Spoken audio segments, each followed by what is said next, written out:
So we have two more stories left in the book of Judges. A story in chapter 17 and 18, and another one from 19 through 21. These stories are not set chronologically in the right place in the book of Judges. Both of these stories would have taken place early on in the book of Judges. To set them in their proper place chronologically, they'd probably go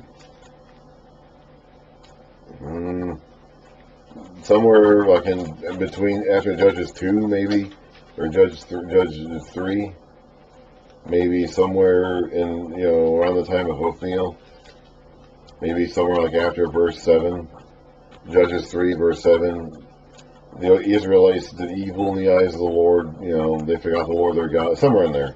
Both of these stories will be taking place pretty early in the book of Judges.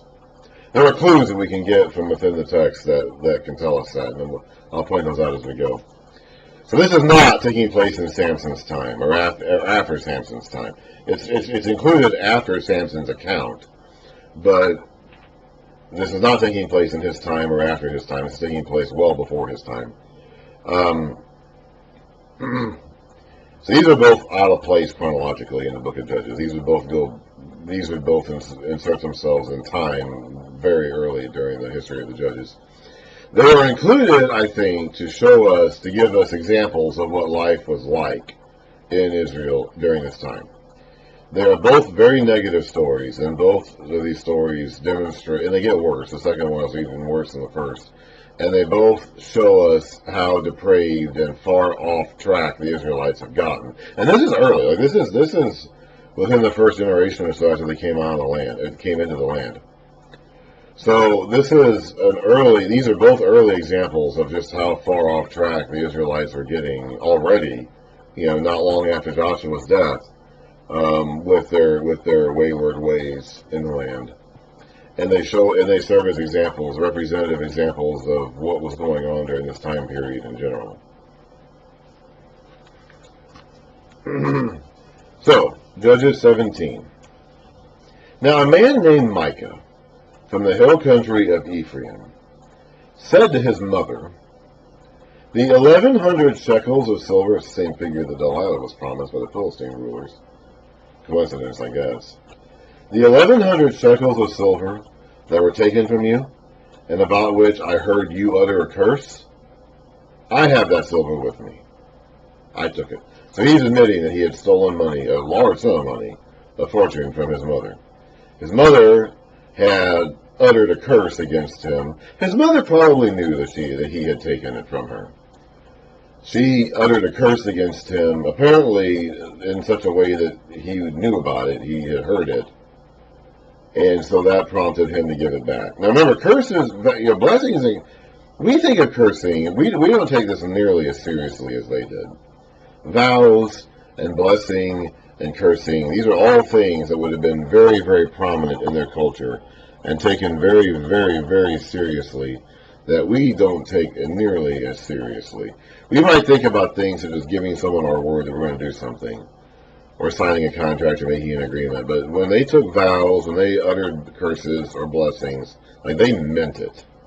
And to not fulfill your vow was a tremendous mistake. We saw Jephthah get boxed in by his vow. He has to fulfill that vow. The Israelites later on are going to have to make a vow about Benjamin, the tribe of Benjamin, and they're going to have to fulfill, or else doomsday will come upon them.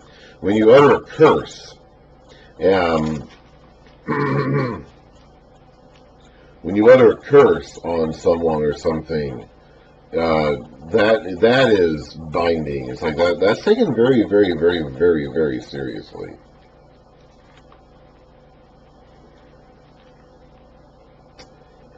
I'm not going to look for it now, but it's like when especially if it's your parents, I'm trying to think about where we read in the law about the parents actually taking their disobedient adult son, I'm assuming. Here it is. Deuteronomy 21, starting in verse 18. If a man has a stubborn and rebellious son who does not obey his father and mother, and will not listen to him when they discipline him, his father and mother shall take hold of him and bring him to the elders of the gate of town. They shall say to the elders, This son of ours is stubborn and rebellious. He will not obey us. He is a profligate and a drunkard. Then all the men of the town shall stone him to death. You must purge the evil from among you. All Israel will hear of it and be afraid. That's not quite a curse, but this is still an indication of how seriously this sort of thing was taken. His mother probably knew that her son had stolen this money from her, so she had uttered this curse in his hearing, or at least in a way that he would know about it, in order to get him to return it. So he had stolen the money from her. She uttered a curse about him. He took that curse seriously, so he comes back and takes it and brings the money back. Then his mother said, The Lord bless you, my son. That's an attempt to undo the curse he had already uttered. So she had cursed him, but now that he's brought the money back, she's trying to bless him in order to nullify the previous curse. When he returned the 1,100 shekels of silver to his mother, she said, this is the mother speaking, I solemnly consecrate my silver to the Lord. Okay, so far so good. For my son, to make a carved image and a cast idol. I will give it back to you. So that's not good. So dedicating the money to the Lord is one thing. But dedicating the money to the Lord for the purposes of making an idol is something totally different. She shouldn't be doing that, but they're going to do it. So he returned the silver to his mother. And she took 200 shekels of silver, so she didn't even take it all. She only took about a fifth of it, less than a fifth actually. And gave them to a silversmith, who made them into the image and the idol. And they were put in Micah's house. So two huge mistakes here. First of all, she says she's going to dedicate the silver to God, and it only dedicates a fifth of it. And this dedication she's doing involves using this money to pay a craftsman to make an idol. And now this idol is in their house, and it's going to cause them all kinds of problems. And Israel, all kinds of problems. Now this man Micah had a shrine, and he made an ephod like Gideon will do. Now this is before Gideon's time. Okay, Gideon will live, we read about him in 6, 7, 8, and 9, the aftermath of his life in 9. But this is before Gideon. So we know already from both Gideon's example and this guy's example, Micah, that this idea of taking on the priesthood for yourself was a problem in Israel. He made an ephod and some idols, and installed one of his sons as priest. In those days, Israel had no king, and everyone did as he saw fit, or everyone did whatever he wanted, or everyone did what was right in his own eyes. This is going to be a recurring theme for the rest of the book of Judges. Remember, I mentioned this back when we read about it in Numbers, when God was talking about them consecrating setting apart the Levites to be redeeming the Israelites, the firstborn of the Israelites, by consecrating the Levites and making them the priesthood of Israel. Up until that point in time, the families themselves took care of their own religious matters. Abraham did this, Isaac did this, Jacob did this, Job did this. We read about this in the book of Job. Job was doing this for his family. The priest class, before God told them to set apart a specific tribe to be the priests, the families themselves took care of their priestly duties within themselves. In fact, that was part of what the rebellion was about. And Korah and his followers rebelled against Moses and Aaron because they didn't want to be shut out of the priesthood. The idea, what they're fighting for is the right to continue appointing themselves or their firstborn sons as their family priests. So Micah here is behaving totally in line with what the Israelites would have done up until the Levite priesthood was established, and what the cultures around them would do, where your son is your priest, your firstborn son becomes your priest, or whichever son you decide is the firstborn. Usually your actual firstborn, although it may not be necessarily. So this is completely in line. So they're acting like the cultures around them. This is completely in line with cultural conduct of that day, and what the Israelites themselves would have done up until the Levites were set apart, and Aaron's descendants in particular, set apart from the rest as priests, to redeem the rest of the Israelites from the priesthood. So this is what Micah is doing. He's engaging in that lifestyle. He is having his own little family shrine and household idols with one of his sons as priest. And this is not right, but as the writer says here, everyone does whatever is right in his own eyes at this point in time. There is no leadership, no king. God is supposed to be their king, but they're not. They're rejecting God as king. They don't have a human king, so they're just doing whatever they feel like doing. Everyone's doing whatever he wants. A young Levite from Benjamin in Judah, who had been living within the clan of Judah, left that town in search of some other place to stay. Now the Levites were able to leave their city. They didn't have to stay. Remember how the Levites didn't have a territory, but instead they had these 48 towns scattered throughout the country that they were living. They didn't have to stay in those towns. They were allowed to move out, but they were supposed to do so for the sake of finding other opportunities to serve and minister. This guy is just wandering around looking for a place to hire him. On his way, there's a footnote down here, but to carry on his profession, he came to Micah's house in the hill country of Ephraim. Micah asked him, "Where are you from?"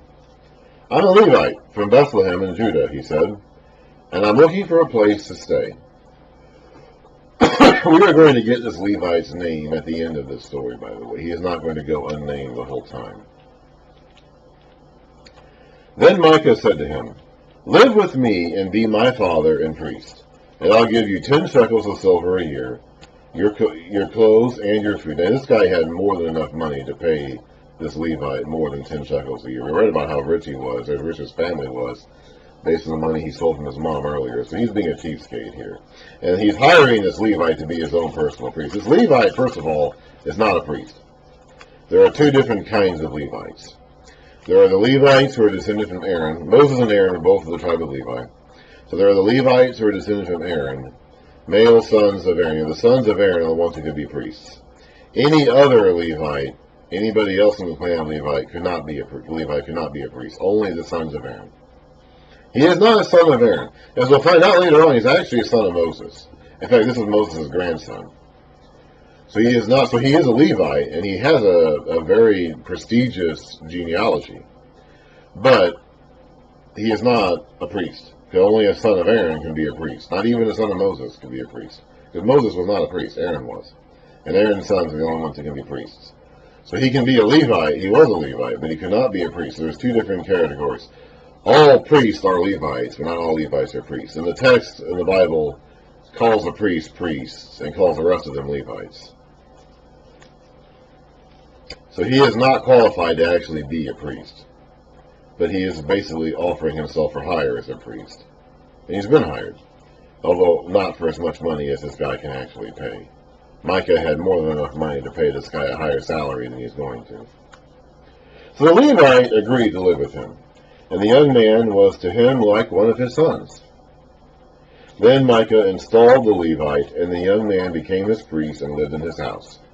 And Micah said, "Now I know the Lord will be good to me, since this Levite has become my priest." So Micah is thinking that he has earned favor with the Lord. He has not earned favor with the Lord, because he is not doing anything the way the Lord wants it done. But he thinks he is. He thinks he's got God his beck and call now.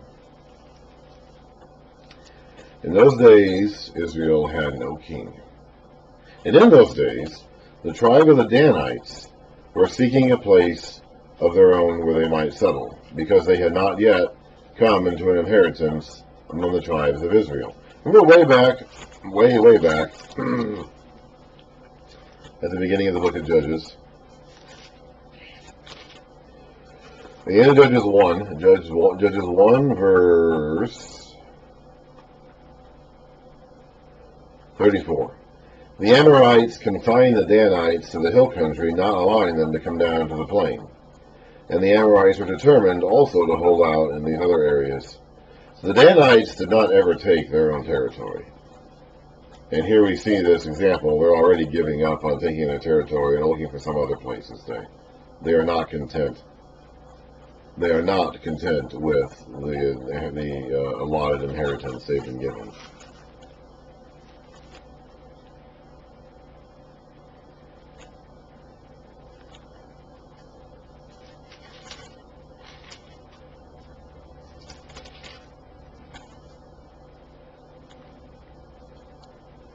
Way back in Joshua, when we read about Joshua's, the allotment, when they divided up the land.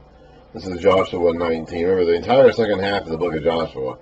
Joshua is broken up into two halves. You have the taking of the land in the first half, and the divvying up of the land in the second half. And so they cast lots, and they scout out the land, and they assign the inheritances and all that. And in Joshua 19, verse 40, it talks about the allotment for Dan. And then in verse 47 it says, the Danites had difficulty taking possession of their territory, so they went up and attacked Leshem, took it, put it to the sword, and occupied it. They settled it in Leshem and named it Dan after their forefathers. So the Danites never did took full control over their territory. And here, this is probably the first generation after they moved into the land. They're already looking for another place to stay. So the Danites sent 5 warriors from Zorah and Eshtaol. Remember that? Remember, Samson was from the tribe of Dan. Now, Samson's coming along later. This is well before Samson's time. But this is his tribe. And Zorah and Eshtaol is where he's going to be from. In fact, at the end of his life, they buried him between Zorah and Eshtaol. But this story is taking place 200 or 300 years before that. This is before Samson.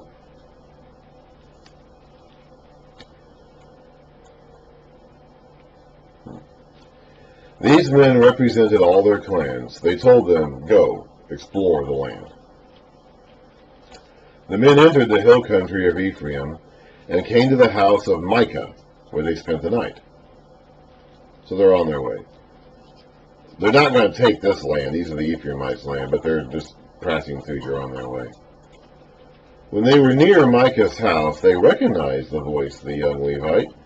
So I don't know if they knew this man personally, or if the Levites had a distinct way of talking and they recognized that way of talking. I'm not sure. But they recognized his voice in some way or another. So they turned in there and asked him, who brought you here? What are you doing in this place? Why are you here? Now, these would be good questions to ask if these men were legitimately interested in seeing the will of God done correctly.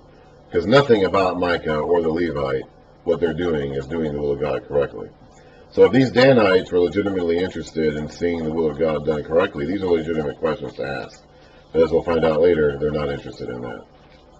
He told them what Micah had done for him and said, he has hired me, and I am his priest. Then they said to him, please inquire of God to learn whether our journey will be successful. The priest answered them, go in peace. Your journey has the Lord's approval. There is no indication that their journey had the Lord's approval. I have no idea whether this priest or not, this Levite, actually did any consulting with God at all. He's just saying this, I believe. So the 5 men left and came to Laish, where they saw the people were living in safety, like the Sidonians, unsuspecting and secure. And since their land lacked nothing, they were prosperous. Also, they lived a long way from the Sidonians, and had no relationship with anyone else.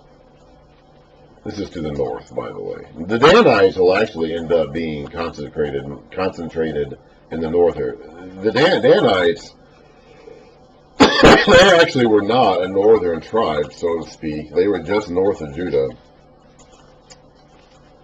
If you look at this map,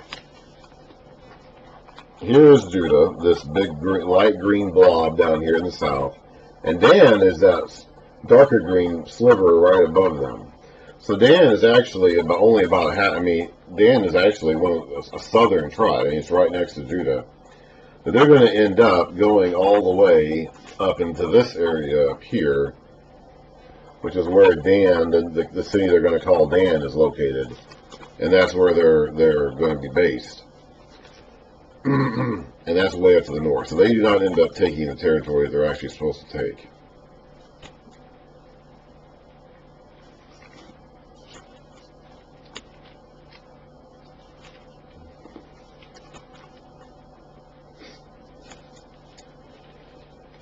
The Sidonians, by the way, Sidon was a city on the north coast, the northern part of the coast, the Mediterranean coast. It would be Think of the coast. Of course, the coast is on the Mediterranean, is to the west of Israel, so the coast is on the western side of Israel. The southern part of the coast is where the Philistines were concentrated. And the northern part of the coast is where the Phoenicians are concentrated. And Tyre and Sidon were the two big cities of the Phoenicians. So the Sidon is on the northern coast of Israel, of the Mediterranean Sea in Israel. When the spies returned to Zor and Eshtaol, their brothers asked them, "How did you find things?" They answered, "Come on, let's attack them. We have seen the land is very good." "Aren't you going to do something?" "Don't hesitate to go there and take it over. When you get there, you will find an unsuspecting people and a spacious land that God has put into your hands, a land that lacks nothing whatsoever." Then 600 men from the clan of the Danites, armed for battle, set out from Zor and Eshtaol. On their way, they set up camp near Kiriath Jearim in Judah. This is why the place west of Kiriath Jearim is called Mahana Dan to this day, or Dan's camp, the camp of Dan.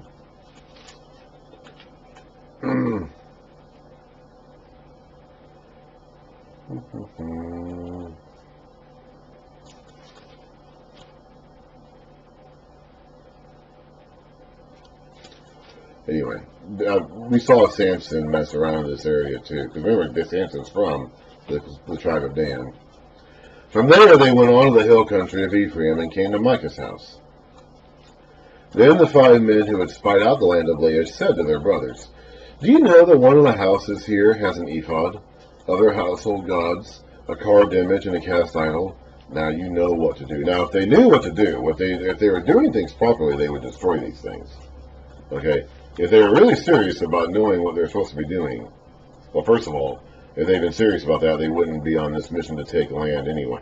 Because the land they want to take is not the land that they were given. The land that they were given, they don't want to take. So if they were serious about God, they wouldn't even be doing this at all, because they would already be in their own land as they were assigned. But in this case, if they were serious about God, they would take these idols and destroy them, and they're not going to do that. So they turned in there and went to the house of the young Levite in Micah's place and greeted him. The 600 Danites, armed for battle, stood at the entrance to the gate. The 5 men who had spied out the land went inside and took the carved image, the ephod, the other household gods, and the cast idol, while the priests and the 600 armed men stood at the entrance to the gate. So they're just going in there and just taking it. They're not asking if they can take it. They're just going in there and taking it. They're not destroying it. They don't want to destroy it. They want to use it. They want it to be theirs. When these men went into Micah's house and took the carved image, the ephod, the other household gods, and the cast idol, the priest said to them, "What are you doing?" They answered him, "Be quiet! Don't say a word. Come with us and be our father and priest. Isn't it better that you serve a tribe and clan in Israel as priest, rather than just one man's household?" Then the priest was glad. So he went. He's like, okay, good. That's an upgrade for him. It's an improvement in his lot. He took the ephod, the other household gods, and the carved image, and went along with the people. Putting their little children, their livestock, and their possessions in front of them, they turned away. So they're all going. It's not just the men. It's not just the fighting men. They're all going. They're planning on going there and moving in permanently once they clear the current inhabitants out. Now, they're expecting a reprisal. They're expecting the man who lived in this house they just raided to come after them. So that's why they're putting their more vulnerable members of their party in the front, because they're expecting to be approached from behind. And they will be. When they had gone some distance from Micah's house, the men who lived near Micah were called together and overtook the Danites. As they shouted after them, the Danites turned and said to Micah, "What's the matter with you that you called out your men to fight?" He replied, "You took the gods I made, and my priests, and went away. What else do I have? How can you ask, what's the matter with you?" The Danites answered, "Don't argue with us, or some hot-tempered men will attack you, and you and your families will lose your lives." So you've lost everything already except for your life. And if you push this any further, you're going to lose that too. So shut up and go away. So the Danites went their way, and Micah, seeing that they were too strong for him, turned around and went back home. Then they took what Micah had made and his priest, and went on to Laish against a peaceful and unsuspecting people. So the writer of Judges does not endorse this particular war against Laish. These people may have thought they were on a holy war of God to take land, but the writer of Judges does not endorse this campaign because this is not where the people were supposed to go, and God has not directed them to do this. They attacked them with the sword and burned down their city. There was no one to rescue them because they lived a long way from Sidon and had no relationship with anyone else. So apparently they had some sort of connection with Sidon, but not with anybody else, and Sidon was too far away to respond to them in time. The city was in a valley near Beth Rehob. The Danites rebuilt the city and settled there. They named it Dan, after their forefather Dan, who was born to Israel. The city used to be called Laish.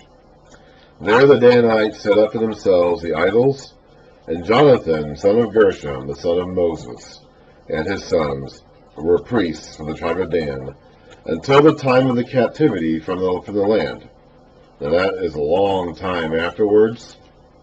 So clearly the final editing of the book of Judges takes place well after these events do. They continue to use the idols Micah had made all the time the house of God was in Shiloh. So the book of Judges, at least in its final form, was edited sometime after the exile. I'm assuming the exile referred to here is the exile of the northern tribes. Israel is going to eventually split. It's going to be united. Right now it's in chaos. Right now it's just a bunch of tribes living around. They're going to be united under a king for a period of time, only about 100 years or so though. And they're going to split into two kingdoms, the north and the south. And this city, actually, Dan, is going to be like the northernmost part of the country where they're going to set up their idols, which they're already doing here. So this city has a long history of that. The exile he's talking about here is probably the exile of the northern kingdom, which is going to happen in 722 BC at the hands of the Assyrians. So the final writing of the book of Judges has to take place after that sometime. These events themselves, though, are taking place in the first generation after they moved into the land. And this is not long after Joshua died. So we're talking sometime in the mid-1300s or so BC. The exile is going to be in about 600 years or so. So these events, they are clearly this book is being written, or at least the final version of this book is being edited, at least 600 years after these events take place. So that's the first of our two little stories at the end of Judges, and the less disturbing of the two. Now we have one more to get through, and then we'll be done with the book of Judges.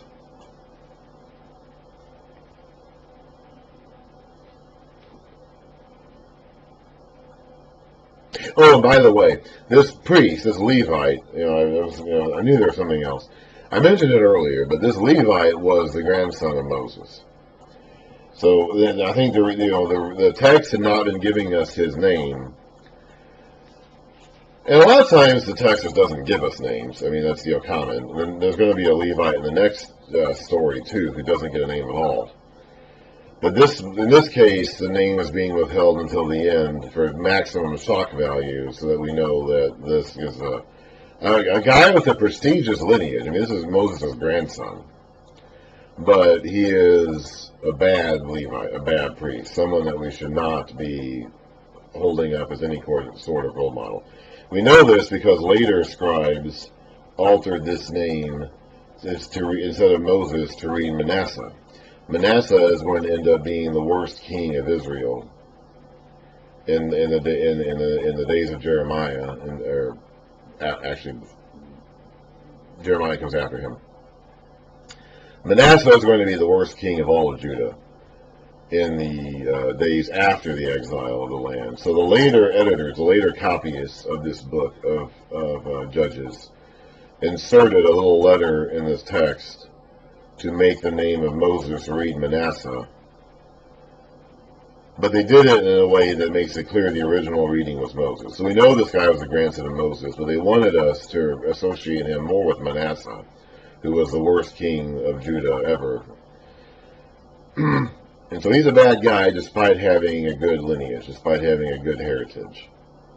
So that's why the Levite's name is withheld until the end.